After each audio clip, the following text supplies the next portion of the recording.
Celui qui a fait la promesse est fidèle. Jésus est fidèle. Shalom à toutes et à tous. Et merci d'être avec nous ce matin, de ce mercredi. Que Dieu vous bénisse, pasteur Sostène. Shalom. Shalom à toi. Vous allez bien? Ça va très bien. Gloire à Jésus-Christ. Josué, bonjour. Bonjour Aniel. On va bien? Tout va bien par la grâce de Dieu. Super Touré Kouda, bonjour. Bonjour, Ça se passe bien, hein? ça va bien et toi? Super, troisième jour Parce de la que- semaine en pleine santé. Hein. J'ai remarqué que tous les jours, tu nous demandes comment on va, mais personne ne te Ne me demande posez comment pas tu la vas. question, hein, mais Aujourd'hui, je vais là, on bien, je te vais bien. demande. Tonton Léon, bonjour. Bonjour Aniel, shalom à nos amis. Comment vas-tu Aniel? Super bien, par la grâce de Dieu. Alors, tonton Léon, avec toi, on parlera aujourd'hui de la préadolescence, une période très cruciale. Tout à fait, c'est une période à laquelle on ne fait pas très attention et pourtant c'est une période qui nous permet de préparer l'adolescence. Donc c'est parce qu'on ne fait pas attention à ça que parfois on a assez de surprises Et des désagréables. crises à l'adolescence. C'est Il faut ça. donc se préparer pour cette période. Avec Touré Kouda dans Trickbox. Aujourd'hui, on verra 4 astuces pour diminuer le piment fort dans la bouche. Le piment fort. Hein. Oui. Qu'est-ce qui t'emmène à manger ce piment fort là, hein? Si tu ne manges pas, si tu ne mets pas de piment dans les pas, c'est pas doux. C'est pas doux. Faut Hein. piment. Bon, attends, tout à l'heure, on va José parler. Jova, mangeur et dégustateur du piment, dis-nous. Aujourd'hui, dans Culture Actu, on va parler de littérature. On va parler de 2 ouvrages que je vais proposer. Et dans le saviez-vous, on ira du côté de l'Iran où il y a une très bonne nouvelle. Très très bonne nouvelle, enfin. Hein. C'est... Enfin. Parce que toutes les fois qu'on parle du saviez-vous, on est triste, c'est l'appel à l'intercession. Merci de nous rapporter quand même parfois de bonnes nouvelles. Nous allons méditer ensemble et c'est dans Méditons ensemble.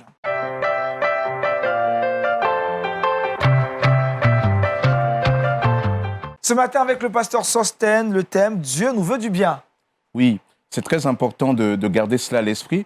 Mais tout d'abord dire que là, nous terminons toute une série sur la manière que Dieu nous parle.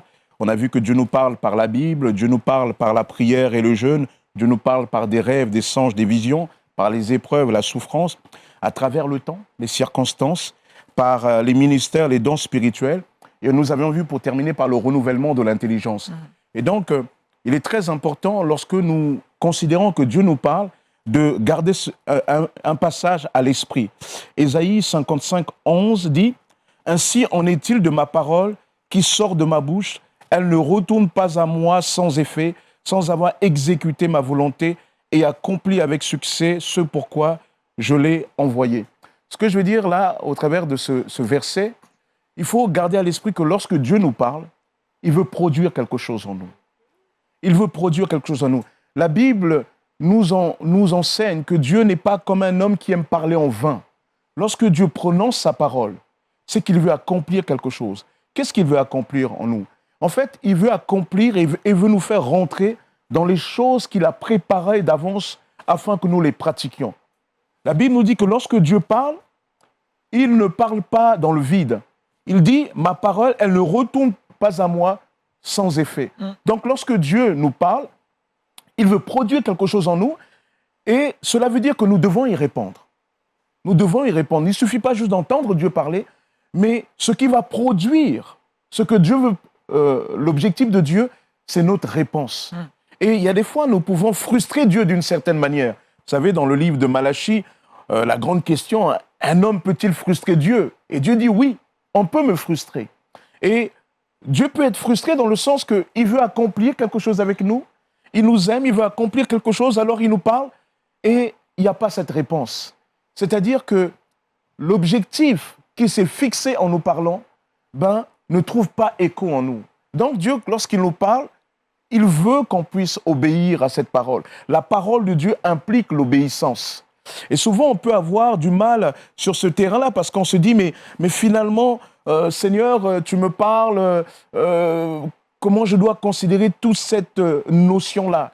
Et j'aimerais terminer vraiment cette série en disant aux gens, oui, Dieu te parle, Dieu veut que sa parole s'accomplisse en toi, mais ce que tu dois savoir et garder à l'esprit, que lorsque Dieu te parle, c'est parce qu'il te veut du bien. Amen. J'aimerais vraiment qu'on garde cette pensée ce matin. Dieu me veut du bien. Dans Hébreux chapitre 11, au verset 6, il nous est dit que lorsque Dieu parle, que celui qui s'approche de Dieu doit croire qu'il existe et qu'il est le rémunérateur de ceux qui le cherchent. La Bible dit que lorsqu'on s'approche de Dieu, on doit croire. Croire, c'est quoi? Croire, c'est 2 choses. Croire que Dieu existe, c'est plus que dire qu'il y a un Dieu quelque part. Croire qu'il existe, ça veut dire, c'est affirmer sa souveraineté. C'est affirmer le contrôle. c'est affirmer qu'il peut tout. C'est affirmer qu'il tient toutes choses entre ses mains, qu'il est le Dieu souverain. Mais la deuxième chose qui nous est dit, c'est croire qu'il nous veut du bien, qu'il est le rémunérateur. Ça veut dire qu'il n'est pas juste un être impersonnel, mais il est un être personnel et qui nous veut du bien. Et lorsque vous vous approchez de Dieu, lorsque Dieu vous parle, si vous ne croyez pas que Dieu vous veut du bien, alors cela ne produira pas ce que Dieu veut faire en vous. On doit foncièrement croire que Dieu nous veut du bien. Et ça, certaines personnes ont du mal à croire que Dieu leur veut du bien du fait de leur histoire personnelle. Il y a des gens qui ne sont pas habitués qu'on leur veuille du bien. Vous allez les voir, vous leur posez la question, ils sont tout de suite sur la défensive. Parce qu'ils sont habitués, ils ne sont pas habitués qu'on leur veuille du bien. Moi, ça m'est arrivé dans ma vie. Une fois, j'ai rencontré une personne qui était au bord de la route. Sa voiture était tombée en panne, il fallait relancer avec la batterie. Beaucoup de voitures passaient, c'est pas juste pour me mettre moi en valeur, mais pour illustrer. Beaucoup de voitures passaient, je me suis arrêté. Je lui ai dit, qu'est-ce que vous avez besoin? Il dit, la voiture ne démarre pas. Je suis allé dans ma voiture. Or, je suis un peu équipé, j'ai pris des câbles, j'ai branché avec ma voiture. On l'a fait redémarrer. Et cet homme était étonné que je me sois arrêté. D'autant plus que souvent, en France, on a aussi des préjugés, notamment sur les personnes de couleur. Hein. Pas partout, mais il y a des préjugés. Que ce gars-là, plutôt de la banlieue parisienne, s'arrête et branche. Et pourquoi? Les gens ne sont pas habitués. J'ai dit, et je lui ai dit, et pourquoi pas? Vous voyez? Il y a des fois, il y a des gens qui ont du mal à croire que Dieu leur veut du bien en raison de leur histoire personnelle. Nous avons besoin d'être guéris de notre histoire personnelle pour accéder par la foi au fait que Dieu nous veut du bien. Quand un enfant, et là on va parler des enfants, des ados, quand ils ont toujours été habitués à des paroles négatives, tu es bon à rien, tu n'y arriveras pas, etc., eh bien, ils peuvent développer au contact de la chose de Dieu cette incrédulité à croire que Dieu leur veut du bien. Et j'aimerais dire à ces personnes-là que pour rentrer dans cette réalité d'un Dieu qui nous veut du bien, vous savez, la seule chose, c'est quoi? C'est la foi. Parce que croire que Dieu nous veut du bien, ce n'est pas quelque chose que l'on ressent. C'est quelque chose qu'on doit admettre. On doit admettre, pourquoi? Parce que notre histoire, souvent personnelle, les critiques de nos proches, de nos parents, souvent n'ont pas toujours contribué à ce qu'on croit cela. Mais comment on va accéder à ça? C'est par la foi. C'est par la foi que je dois accepter que Dieu me veut du bien. Et Dieu ne me veut pas du bien parce que je suis Sostène, je suis formidable, je suis génial. Non, non. Dieu me veut du bien parce qu'il m'aime. Dieu me veut du bien parce que l'origine de son amour trouve son origine dans le cœur de Dieu, dans le mystère de sa personne. Seigneur, je suis peut-être, on me dit telle et telle chose qui n'est pas géniale me concernant, mais par la foi, j'accepte que tu me veux du bien.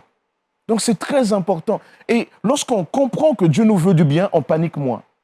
Vous savez, il y a des fois, on a des situations comme ça, on dit, Seigneur, comment je vais faire ici, comment je vais faire cela? Hey, Dieu te veut du bien. Et je vais même te dire une chose. Tu sais, le souverain, le Dieu souverain qui te veut du bien, il est aussi donc le Dieu souverain. Il est celui qui contrôle. Ta vie, ce n'est pas le diable qui le manège. Même si on dit que le diable est le prince de ce monde, mais il n'est pas Dieu de ce monde. Il y a un seul Seigneur des seigneurs. Et il est au-dessus. T'imagines, Aniel, celui qui a créé les cieux et la terre, celui qui contrôle l'atome, celui qui contrôle tout, celui qui connaît les pensées des cœurs, des reins, qui sent de tout, celui-là, il te veut du bien. Et quand tu réalises cela, alors ton cœur est plus tranquille. Et tu te dis, Seigneur, tu me veux du bien. Alors je me lève le matin souriant. Je me lève le matin tranquille parce que je sais que celui-là, il me veut du bien. Et il ajoute que toute chose concourt à mon bien. C'est clair. Alors, Dieu te veut du bien. Et lorsque tu comprends donc que Dieu te veut du bien, alors lorsque Dieu te parle, tu as moins crainte de la parole. Tu sais que cette parole, elle est là pour te faire du bien. D'autant plus si cette parole vient peut-être reprendre certaines choses qui ne vont pas. Mais la Bible dit là encore que Dieu corrige les enfants qu'il aime. Donc, nous devons garder à l'esprit. Il faut se lever ce matin avec cette conviction, Dieu me veut du bien. Dieu me veut du bien. C'est un message puissant. Souvent, on parle de l'amour de Dieu. On dit souvent de l'autre. C'est facile de dire à l'autre. Josué, Dieu t'aime. C'est bien de le dire. Mais souvent, on a du mal à se le dire un peu plus. Parce qu'on se connaît, on connaît nos limites. Parce qu'on sait tout ce qu'on fait qui n'est pas bien. Mais sache que tu sois pécheur ou pas, Dieu te veut du bien. Dieu t'aime. Dieu ne t'aime pas en raison ou non de ton péché. Dieu t'aime. Ah. Tu es créé à son image. Par contre, son amour fait qu'il ne veut pas que tu restes dans l'ignorance. Il ne veut pas que tu restes dans le péché. Mais il t'aime. Alléluia. Un amour incroyable. La Bible nous dit, voici à quel point le Père nous a aimés. Il a fait de nous ses enfants. Waouh! Moi, Sostène, je n'ai pas connu mon père selon la chair.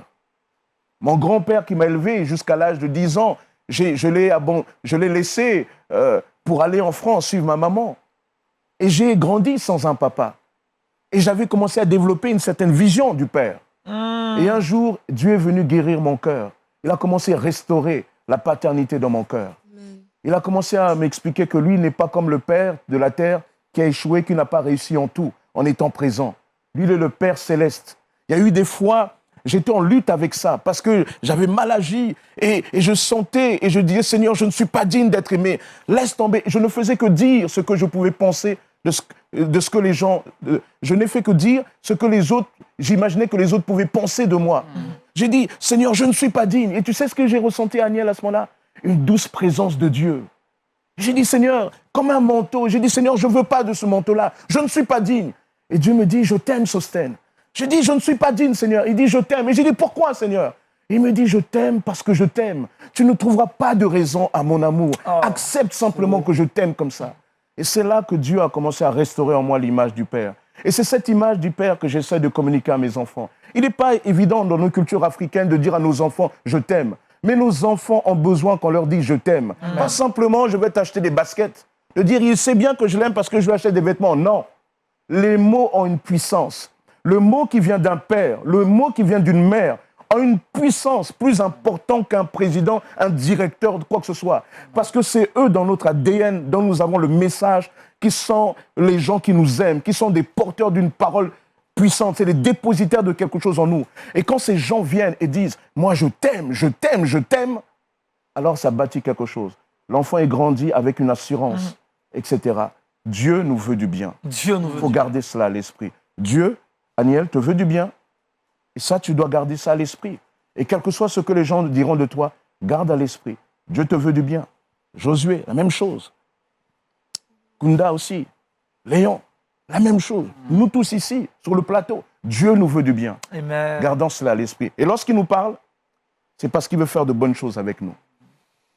Oh, quel message rempli d'amour ce matin, qui nous rassure, qui nous réconforte, qui nous console, qui nous fortifie. Tonton Léon, Dieu nous veut du bien. Tout à fait. Dieu nous veut du bien. C'est la finalité quand Dieu parle. Amen. Au finish, c'est la finalité. Quel que soit ce qu'il dit, comme l'a dit le pasteur, pour nous reprendre, pour nous bénir, quelle que soit la parole, s'il choisit de nous libérer une parole, au finish, c'est pour notre bien, parce qu'il nous aime. Le défi, c'est que parfois, on se sent insécure. Quand on est insécure, ça veut dire on n'a pas été encouragé, motivé, on ne nous a pas souvent dit « je t'aime » et tout ça. Donc, quand tu as entendu des choses négatives, souvent, même quand des gens veulent te montrer de la compassion, de l'amour, cet amour te dérange. Tu le reçois mal. Tu te dis, mais est-ce que ce n'est pas pour me tromper? Ou bien c'est pour me flatter? C'est des paroles en l'air et tout ça. Donc, on est opposé à cela. Et cette réalité personnelle, dans notre foi avec le Seigneur, le pasteur a rendu son témoignage, ça crée un blocage. Dieu nous veut du bien Dieu et nous ça, veut c'est du bien. vrai. Juste une petite chose, j'ai un petit frère, on a 11 ans de différence d'âge. On a été élevé par notre maman et moi j'étais un grand frère dur avant Jésus. Quand je me suis converti, j'ai compris que le Seigneur attendait de moi aussi que je lui communique des messages plus positifs. J'ai commencé à lui dire « je t'aime, je t'aime ». Ça aussi c'est bon pour des grands frères de dire à leurs petits frères « je t'aime ». Parce que souvent le grand frère, quand le père n'est pas là, il est souvent vu comme l'image du père, celui qui rassure, de dire « je t'aime ». Et je suis fier aujourd'hui de savoir que ce jeune homme à qui ces choses ont été dites, aujourd'hui, il est diplômé éducateur spécialisé, il tient 2 centres d'adultes handicapés qu'il manage des gens, Wow. il est marié avec 2 beaux enfants, il aime le Seigneur, musicien, conducteur de louanges. Je suis, voyez, aimé produit quelque chose de fort chez les gens. Et lui-même, il a expérimenté l'amour de Dieu. C'est important. Aimer produit quelque chose de fort chez les gens. Touré Kouda, rapidement une question au pasteur, c'est cela? Non, pas une Tu veux question, partager, mais je me vas-y. dis, il faut qu'on fasse une chanson même pour dire Dieu me veut du bien. Oui, il faut une chanson. Dieu me veut du bien. Ouais. Quelque chose comme ça, quoi. Parce que c'est une phrase qui est tellement forte, Ouais. il faut qu'on la répète au quotidien. Donc, en chanson, ça va faire du bien. Surtout que nous, On les va chrétiens, on composer. aime chanter. Après l'émission, on va composer un C'est chant. un rappeur. C'est vrai qu'il refuse, mais après. Ah, Merci. J'ai dit officiellement que le pasteur, c'est un ex-rappeur, mais aujourd'hui, il veut pas. Il a après, Je suis arrêté. chrétien maintenant. Il a arrêté. Donc, bientôt, le single Dieu me veut Bientôt, du le bien. single. Pasteur, une question pour Attendez. vous. Ouais. Généralement, on entend des prédicateurs de rue qui parlent du Christ. Le message qu'ils délivrent n'est pas un message forcément rempli d'amour, c'est un message de condamnation. Ouais. Vous allez en enfer, vous faites ceci, vous faites Ouais, cela. ouais, C'est ouais, différent de ce message Dieu vous veut du bien. Ouais. Est-ce que c'est plus facile de gagner des âmes quand on leur dit ce à quoi leur vie est destinée quand ils n'ont pas Et Christ? moi, je le crois. Aniel, l'amour est l'arme la plus puissante au monde. Le nucléaire ne tient pas. L'amour est puissant. Jésus dit, aime ton ennemi et tu produiras d'une réflexion en lui des charbons ardents qu'il ne pourra pas faire. Je vais vous dire une chose. L'apôtre Paul, qu'est-ce qu'il dit? Il dit, l'amour de Dieu pousse à la repentance. Souvent, quand quelqu'un fait mal, nous lui disons quoi? Si tu fais ça, tu verras ceci, tu feras ça. Et souvent, la personne ne change pas. Mais lorsque quelqu'un a mal fait, quand j'ai mal agi, regardez nous-mêmes quand nous avions péché. Un jour, pendant le culte, on prêche l'amour de Dieu. Ça bouleverse nos cœurs. cela. Ça bouleverse tellement nos cœurs. On commence à pleurer. Et pourquoi? Parce qu'on a compris que malgré tout le mal dont on a conscience, parce que s'il y a une chose qu'on est expert du mal que nous-mêmes nous avons fait. Mais on a entendu un message d'espoir qui dit « Moi, je t'aime ». L'amour opère beaucoup plus de changements dans les cœurs que les menaces de jugement. C'est l'amour de Dieu qui pousse à la repentance. Nous croyons que c'est les menaces qui poussent à la repentance. C'est faux. Les menaces font peur. Les menaces font que je me protège. Mais l'amour transforme. C'est pour ça que Jésus dit, si tu aimes ton ennemi là, qui t'en veut, invite-le à la maison, donne-lui à manger. Fais-lui un bon plat. Quand il va partir de là, il va dire, Aniel, il est bizarre. Qu'est-ce qui se passe? Et tu sais quoi? Si tu lui mettais une gifle, il sait ça. Une gifle, il t'a fait mal, tu l'as giflé, c'est réglé. Il sait. Il s'attend à Mais ça. toi, il s'attend à ça. Quelle réaction Mais toi, naturelle. tu viens, tu lui dis, là, viens, un bon petit aloco, poulet braisé, là. Tu manges bien comme il faut, un petit riz, là, une petite sauce. Il mange bien un petit piment, tout ça. On va voir comment il faut gérer ça. Tu manges bien. Et tu lui dis que Dieu te bénisse pas. Il rentre chez lui, il dit, qu'est-ce qu'il veut dire par là? Voyez, tu commences déjà à le perturber. Ce que tu as fait reste durablement dans la tête. Qu'est-ce qu'il veut dire par là? Qu'est-ce qu'il veut faire? Qu'est-ce qu'il veut me montrer? Il veut me montrer qu'il est quoi? Qu'il est plus que moi? Qu'est-ce que... Et ça commence à le perturber. Et après, il passe dans une phase, il dit quand même, De réflexion. moi, j'aurais pas fait ça quand même. Etc. Il commence à trop le bon, travailler ça. la tête. Et après, il commence à dire, quand même. Il commence à avoir honte. Honte de tout le mal qu'il t'a fait, alors que toi, tu lui as fait du bien.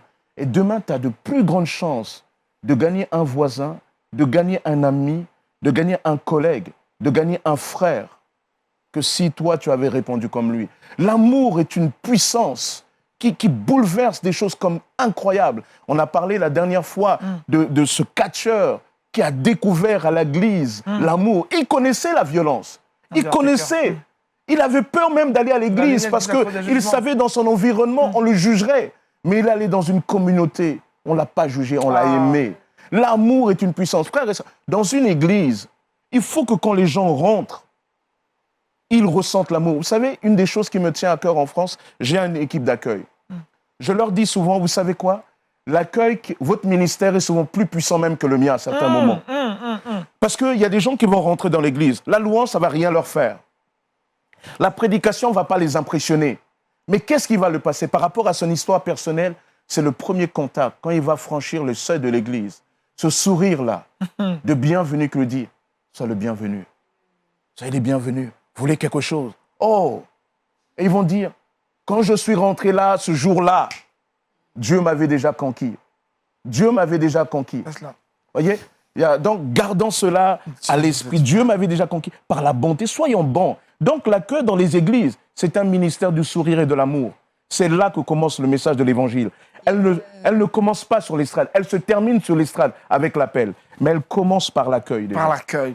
Ouais. Merci, Pasteur Sostène. Dieu nous veut du bien. Et ton Écouda rentre bientôt au studio. En featuring avec le Pasteur Sostène Makita pour un rap extraordinaire. En vrai. C'est ça, ouais. Vous avez prié pour nous ce matin. Que ce message reste au plus profond de notre cœur et que nous puissions vivre en fonction de cet appel. Seigneur, nous te bénissons, Père éternel. C'est vrai, tu nous veux du bien. Seigneur, que ce message soit compris ce matin de ceux qui nous écoutent. Seigneur, tu les aimes d'un amour qu'ils ne peuvent soupçonner. Seigneur, je suis triste parce que je me sens tellement petit et dans l'incapacité de communiquer ce que je ressens de toi. Mais Père, aussi, je prie ton esprit pour que tu puisses communiquer à ceux qui écoutent combien tu les aimes d'un amour incroyable. Tu les as tellement aimés que, à la croix, tu as offert celui dont tu as dit « Celui-ci est mon fils bien-aimé, objet de toute mon affection. » Et tu montrais au travers du fils toute l'affection que tu avais pour nous. Seigneur, tu bénis tes enfants ce matin et tu leur fais du bien. Dans le nom puissant de Jésus, aide-nous à garder à l'esprit, par ton Esprit Saint, que tu nous veux du bien, afin que notre cœur soit tranquillisé en toi, plein de foi et l'assurance dans cet avenir qui est sous ton contrôle. À toi, Père, l'honneur, la gloire et la puissance, au siècle des siècles. Amen. Amen. Amen. Merci au pasteur Sostène Makita qui m'a fait donc une série d'exhortations sur les moyens par lesquels Dieu nous parle. Et aujourd'hui, on a terminé avec ce message très intéressant. Dieu nous veut du bien. Progressons dans notre randonnée matinale et parlons maintenant culture liée à la chrétienté dans Culture Actu.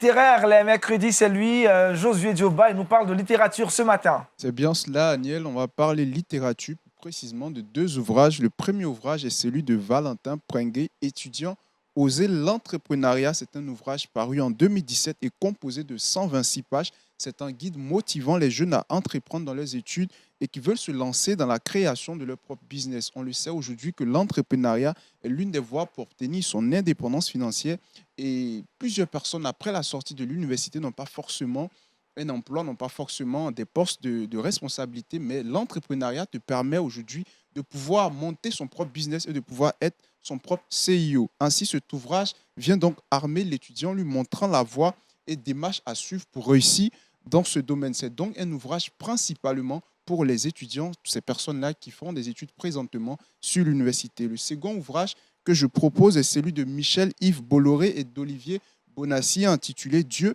la science, l'épreuve », qui est composé de 577 pages, paru le 10e mois 2021. Ce livre retrace l'histoire des avancées technologiques tout au long de ces années. On le sait, la science et la spiritualité s'opposaient autrefois. On peut le voir même avec des personnalités, des philosophes qui ont nié même l'existence de Dieu, parce qu'on le sait, quand on parle de science, on dit automatiquement c'est la raison, c'est notre pensée, mais quand on parle de spiritualité, c'est la foi. Ainsi donc, ces deux thèmes-là s'opposaient, mais ce livre-là vient répondre, vient montrer que Dieu est le maître de toute science, que Dieu est celui-là même qui communique la connaissance à toutes ces personnes-là. Ainsi donc, je vous conseille ces ouvrages car ils regorgent assez d'informations intéressantes et vous pouvez trouver ces ouvrages-là dans toutes les librairies chrétiennes. Amen. Tonton Léon, deux ouvrages, deux thématiques différentes. On parle d'entrepreneuriat sur la fac et puis de l'autre côté aussi, on parle de science et de foi. Tout à fait. L'entrepreneuriat, en tout cas pour nous les jeunes de ces 10 dernières années, c'est le sujet essentiel parce qu'on a compris que aller à l'école, avoir des diplômes, trouver du travail, ça c'est classique, ça ne marche pas forcément. Donc on encourage les jeunes à pouvoir entreprendre, à pouvoir s'engager dans des affaires selon qui ils sont, parce qu'il y a cet aspect-là aussi. On ne peut pas entreprendre tout. Et tout le monde n'est pas fait pour entreprendre dans tout. Cet aspect qui est assez important, j'ose croire que l'auteur aborde la question. Le livre sur la science, c'est vraiment important. 500 pages, on dirait, wow. Pour ceux qui n'aiment pas lire. Mais je crois que ces genres de livres sont un peu comme des livres d'études. Ce n'est pas lire d'un trait. C'est un gisement d'informations, de ressources sur différentes thématiques qu'on pourrait avoir comme support d'études pour trouver des arguments à la fois scientifiques et bibliques pour prouver que la science est un projet de Dieu. Dieu a rendu des hommes intelligents et sages avec une connaissance scientifique pointue, mais qui, ayant abandonné les valeurs, les principes de la Bible, on a l'impression que foi et science s'opposent, non? Et je crois que ce livre, il faut l'avoir. Pour l'avoir. Pasteur, sur les deux ouvrages que nous propose Josué ce matin. Je pense que l'entrepreneuriat est un des grands moyens pour entrer dans les choses que Dieu a préparées pour nous. Amen. N'oubliez jamais que, je suis un peu provocateur, mais lorsque vous travaillez pour quelqu'un, vous êtes au service de la vision de la personne et pas au service de votre vision. Oh, Vous comprenez? Vous êtes au service de la vision de la personne. Alors, est-ce que pour autant c'est contradictoire? Non. Si vous gardez à l'esprit que Dieu a des projets de paix pour vous, Dieu a des projets aussi pour vous, notamment quand vous êtes entrepreneur, utilisez l'opportunité que vous avez de travailler avec l'autre, apprenez pour garder à l'esprit votre vision, yes. vous aussi. Donc l'entrepreneuriat est quelque chose de bien. Et sur la question de la science, j'ai ouvert depuis à peu près 4 ans une école biblique qui donne des cours de doctrine pour les non-pasteurs. Les non-pasteurs, parce que souvent, les questions de doctrine sont trop attachées au ministère. La doctrine doit être apportée aussi à chrétiens. Donc, c'est la vulgarisation. J'adapte vraiment le discours pour que les chrétiens, ça puisse accéder. Et lors de ces cours-là, que j'appelle Université Connexion, j'aborde notamment les questions du rapport de la Bible et la science, notamment sur la question aussi bien de l'athéisme ou bien de la bibliologie. Il faut savoir que le chrétien ne doit pas craindre la science. Dieu est le Dieu de toute science. C'est un discours particulier qui voudrait les opposer. Mais Dieu est le Dieu de la science. Si vous regardez notre univers est habité de mathématiques. Notre univers est habité de lois. Comment expliquez-vous à un enfant que si vous trouvez un dictionnaire sur Mars, lui dire que non, personne n'est jamais venu là. Vous avez un dictionnaire là-bas, par terre, et vous dites personne n'est jamais venu là. Alors, si vous trouvez ça, un non-sens, alors comment vous pouvez expliquer aussi à des enfants que notre univers qui est habité par des mathématiques, par des lois, et que ces lois n'est pas un législateur? Cela n'a pas de sens.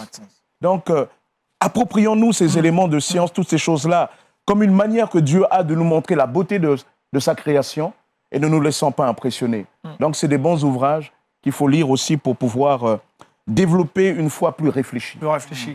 Josué rappelle des ouvrages et des auteurs. Pringuet, étudiant Oser l'entrepreneuriat de Valentin Pringuet, Michel Yves Bolloré, Olivier Banassi, intitulé Dieu, la science, les preuves.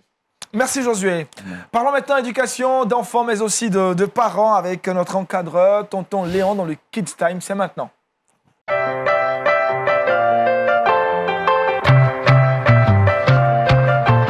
La préadolescence, une période cruciale. Tout à fait, merci Aniel. La préadolescence, comme je le disais à l'entame de l'émission, est une période à laquelle on ne fait pas très attention. C'est la période qui se situe entre 10 et 12 ans. Parfois 9 et 12 ans.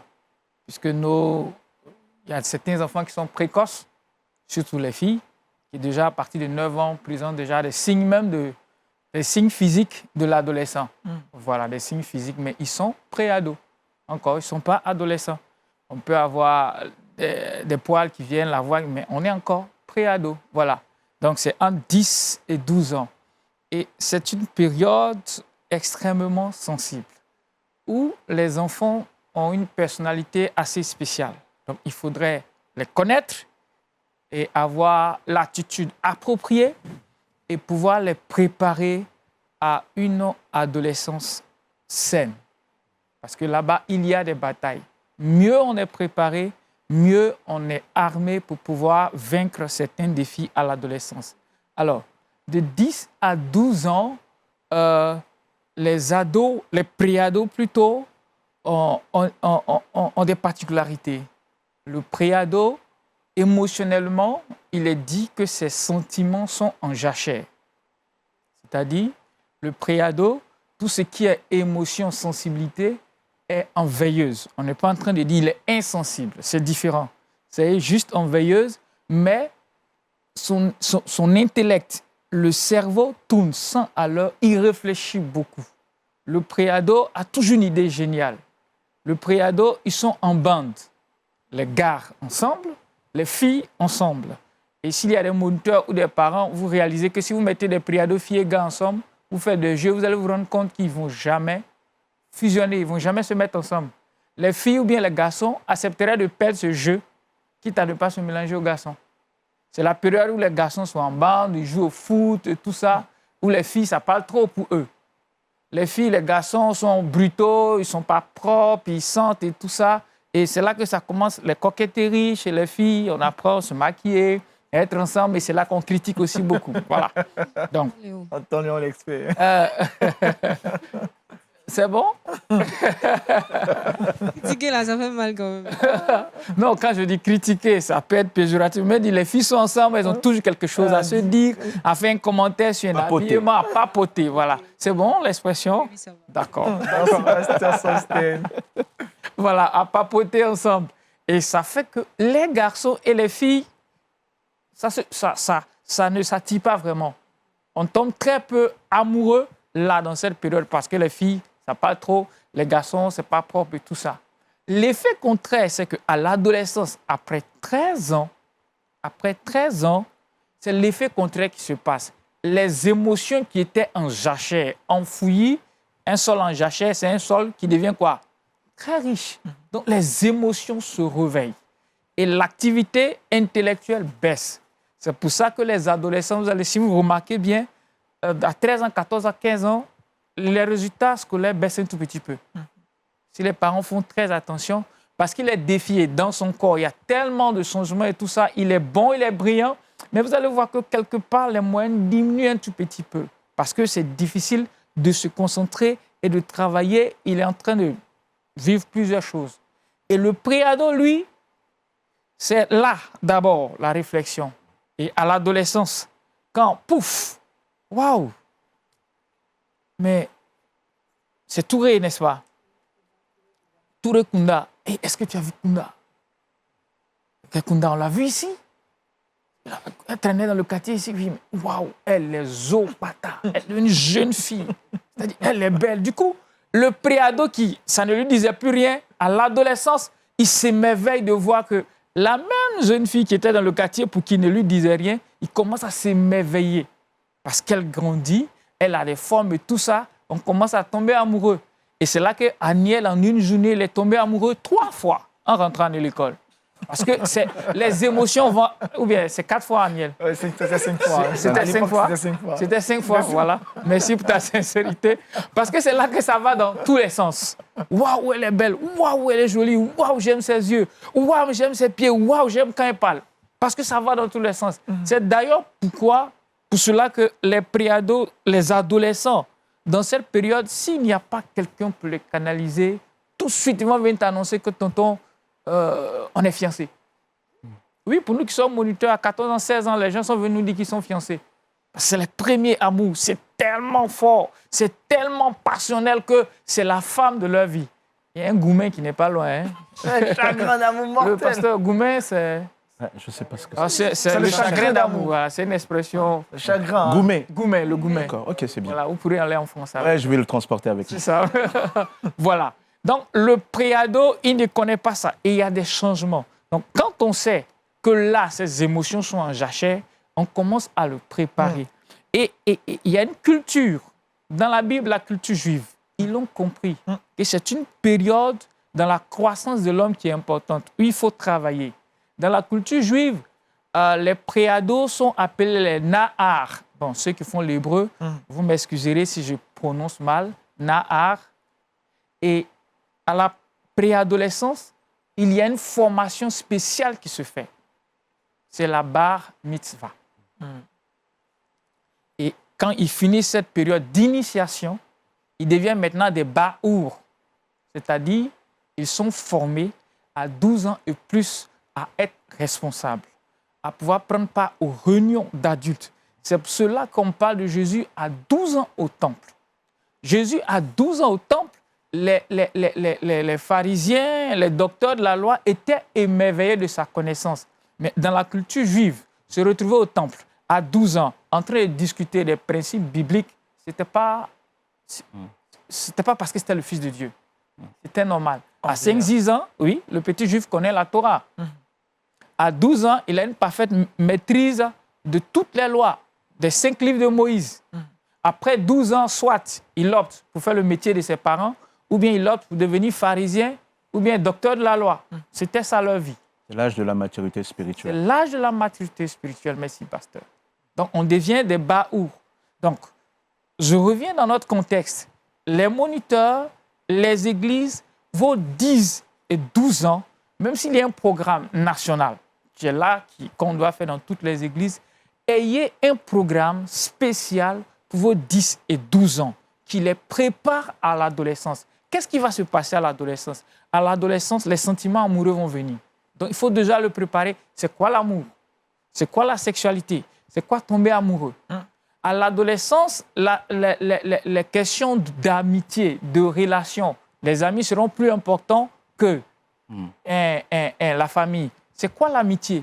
Comment Dieu voit l'amitié? Donc, l'amitié avec Dieu. De l'amitié avec Dieu, il pourra avoir un regard clair sur ses amitiés avec ses amis. À l'adolescence, qu'est-ce qui va se passer? Il y a des changements physiques, émotionnels et tout ça. Il faut le préparer à ça. Écoute, dans 2 ans, dans 3 ans, voici ce qui va se passer dans ton corps. N'aie pas peur. C'est une preuve que tu es en train de grandir. C'est une preuve que Dieu est en train de faire de toi une personne spéciale. À l'adolescence, on se pose beaucoup de questions, des remises en question. Donc, la question d'identité doit être posée. À l'adolescence, tu vas te demander, qui suis-je? Quelles sont mes origines? Où est-ce que je vais? Pourquoi on m'a interdit telle chose? Pourquoi je ne peux pas avoir une copine? Qu'est-ce qui me prouve que Dieu est vrai? Qu'est-ce qui me prouve que c'est Jésus qui est vrai et On fait l'autre? une mise à jour de tout ce qu'on a reçu. Tout à fait. Donc, il faut le préparer, lui donner les réponses là. Lui dire dans 2 ou 3 ans, voici les questions que tu vas te poser. Tu prends les réponses maintenant, tu es mieux préparé. Quand tu auras des défis avec tes parents, quelle attitude tu dois avoir? Qui sont les parents? Qui est papa? Qui est maman? Qui sont tes frères et tes amis? Savoir faire la part des choses. Toutes ces choses-là l'aident, le préparent. Quand il est adolescent, il aurait eu de l'équipement pour une belle aventure. Ça ne garantit pas qu'il n'aura pas de défis. D'ailleurs, les défis viennent prouver la solidité de ce qu'il a reçu. Donc, plus il a éprouvé dans son adolescence, les armes et les équipements qu'il a eus vont l'aider à réussir, lui et ses parents. Malheureusement, c'est une période, on passe dessus. On ne fait pas très attention parce que le préado, puisque c'est quelqu'un qui est en train de réfléchir, il est dans son coin, il est dans son monde, on trouve qu'on n'a pas de problème avec lui. Mais c'est quand il va commencer à durer dehors, à rentrer tard, à avoir beaucoup d'amis, avec toutes sortes de comportements qu'on va courir dans tous les sens. Et comme il y a des précipitations en tant que parent, on s'y prend mal. On finit par créer un choc. Voilà. Donc, j'encourage moniteurs et parents à préparer les jeunes, nos préados, à l'adolescence. Il y a des structures, il y a des agences missionnaires qui ont des programmes, des formations spécialisées dans ce domaine. Oui, à Jeunesse en Mission, je ne sais pas une publicité que je fais. Voilà, à Jeunesse en Mission, aux fabricants de joie, nous, on a un programme de 12 séances préparation à l'adolescence. C'est des choses pratiques. Un enseignement, un temps de jeu, parce que c'est un temps aussi, ils ont besoin d'être défiés, et puis un temps de pratique. Comment faire la vaisselle, comment changer un pneu, comment changer une ampoule, comment faire le ménage, comment nouer une cravate, comment marier les couleurs, comment bien s'habiller, comment faire le ménage. L'hygiène corporelle, l'adolescence. L'hygiène corporelle. Donc, toutes ces pratiques-là l'aident plus tard dans la pratique à mieux gérer tous les défis qu'il va pouvoir rencontrer. Donc, on peut s'associer, on peut demander de l'aide et de l'accompagnement, ça pourra aider. Merci, Tonton Léon, pour cette contribution. Pasteur Sostène, la préadolescence, une période cruciale. Tonton Léon s'en est moi, je suis longuement dedans. étalé là-dessus. Moi, je suis dedans. Pasteur en plein dedans. Et j'ai 3 ados, pré-ados. J'ai ma fille qui a 12 ans, 14 ans, 17 ans. Ça. Donc, non, c'est très intéressant. On avait fait venir à l'église un frère spécialiste, un peu comme toi, sur ces questions-là. Ouais. Et ce qui m'avait vraiment interpellé, c'est qu'il disait, c'est vrai que l'adolescence, les parents doivent considérer que c'est une période où l'enfant, en fait, il ne refuse pas tout, mais il fait une mise à jour. En fait, il éprouve un peu tout ce qu'il a reçu, parce que c'est comme s'il faut faire, en fait, une mise à jour, un rappel de tout ce qu'il avait, voilà, il passe, pour qu'il passe dans la nouvelle phase avec ce qu'il a. Donc, c'est... Et c'est très bien les questions de groupe, dans nos églises, on a vu assez rapidement. Moi, j'ai eu la grâce d'avoir un pasteur de jeunesse et d'avoir des responsables pour les ados. Et c'est vrai que quand vous avez des responsables d'ados, pasteurs de jeunesse, eh ben, ça vous permet de mieux appréhender avec leurs outils à eux. Donc, c'est super intéressant. C'est un bon conseil, ça. Tonton Léon, merci. Hein. On essaiera de te dire merci pour tout ce que tu On partages. rend avec grâce nous. à Dieu. On rend grâce vraiment à Dieu. On a parlé de préadolescence, une période cruciale. On espère bien que, chers parents, vous avez pris bonne note. On bifurque et on parle maintenant de choses naturelles pour faciliter notre vie au quotidien. Miss Trixbox est là, c'est bien Touré Kouda et c'est maintenant.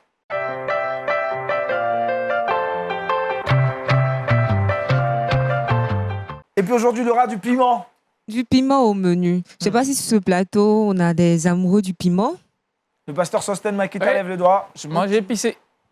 Josué, Le toi, russe, là, lui, c'est les trucs glacés. Là. tu rates des choses. Hein. Donc,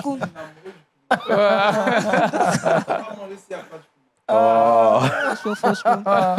Et on est d'accord que même quand c'est doux, c'est pimenté, on ne peut pas laisser.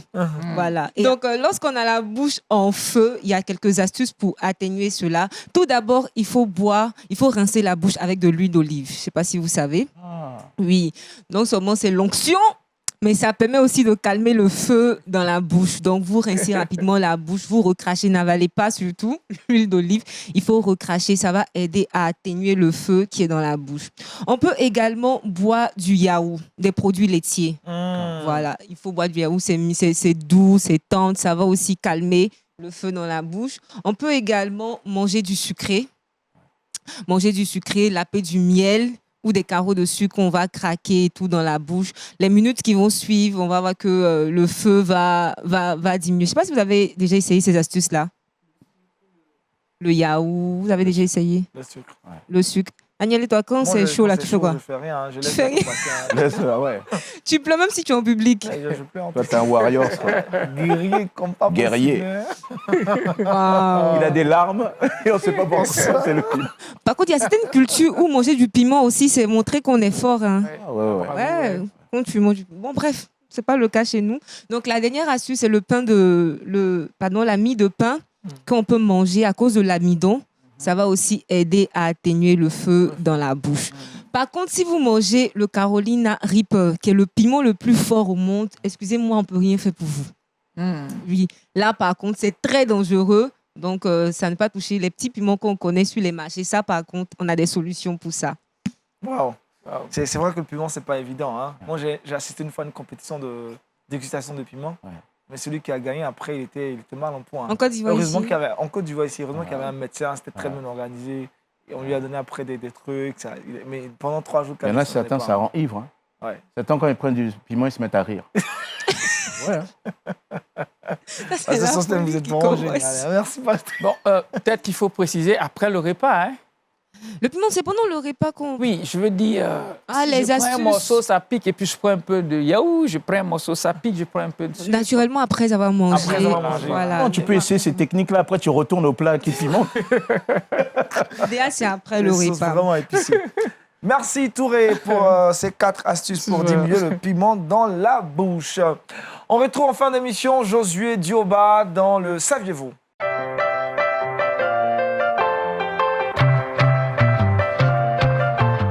Avec Josué ce matin, nous allons en Iran. Comme quoi, une bonne nouvelle à nous annoncer. C'est ça, Aniel, on ira du côté de l'Iran, on peut bénir le Seigneur parce que nos prières, nos intercessions ont porté. Aujourd'hui, on le sait, l'Iran est un pays majoritairement islamique, mais il y a une bonne nouvelle dans laquelle les poursuites à l'égard des chrétiens viennent d'être suspendues. En effet, Porte Ouverte annonce qu'une décision de la Cour suprême iranienne et de la justice a décidé le 3 novembre 2021 que le chef d'accusation d'atteinte à la sécurité nationale ne devrait plus être imputé aux chrétiens. Ainsi, la Cour précise que ni le fait d'appartenir à une église ou de propager le christianisme devrait être condamné ou viole le code pénal islamique. On peut donc conclure que la promotion du christianisme en Iran vient d'être dépénalisée. Une bonne nouvelle, n'est-ce pas? Bonne nouvelle. On a bien envie de dire merci Seigneur. Tonton Léon. Hein? Oui, c'est une très bonne nouvelle. Dernièrement, je voyais sur la page de Porte Nouvelle, qui a mis des photos de pasteurs, de familles qui sont arrêtés par rapport à ces genres de situations. Donc, si déjà l'État peut le permettre de pouvoir faire sortir ces gens, c'est une très bonne nouvelle. Très Ça bonne va nouvelle. permettre à l'Évangile d'infiltrer encore ces Et pays-là. Porte Ouverte œuvre énormément pour ça, hein. Tout à fait. Pasteur Sostène. Ouais. Non, mais ce qui est intéressant, effectivement, ça c'est quelque chose de plus rassurant. Et à noter que souvent dans ces pays, il y a une soif. Surtout ces dernières années, il y a quelque chose qui se fait dans ces pays musulmans où vraiment des gens découvrent Christ, souvent avec des visions extraordinaires. Il y a vraiment une soif de ces peuples pour l'évangile de Jésus-Christ. Je rappelle que le Coran parle de l'évangile.